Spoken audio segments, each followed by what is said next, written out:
Coucou, bonjour famille, les vrais adorateurs, j'espère que vous allez bien. Alors, ce soir encore, nous sommes dans la présence de l'Éternel et j'ai un message pour toi. Toi qui est déçu, qui est combattu, qui pense que tout est fini. Alors, j'ai un message pour toi. La Bible nous parle dans le livre de Genèse 50, à partir du verset 20. De l'histoire de Joseph, tu vois. La fin de l'histoire de Joseph.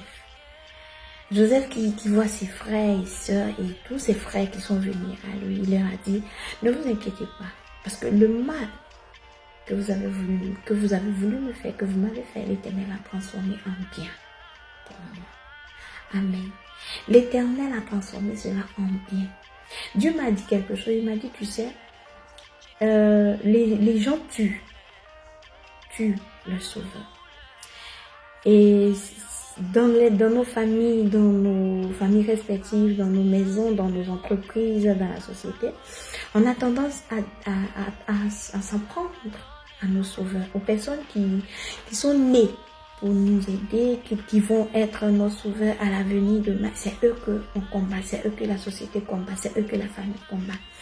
Joseph était celui-là sur qui Dieu avait porté le regard favorable pour un jour venir sortir sa famille de la famille et tout un peuple de la famille. Mais c'est celui-là que ses frères ont décidé de tuer, bien aimé. Et encore avec le Seigneur Jésus lui-même, il est venu pour nous donner la vie. Mais qu'est-ce qu'on a fait? Qu'est-ce que les hommes ont fait? Qu'est-ce que le peuple d'Israël a fait? Il a décidé de le tuer. Amen.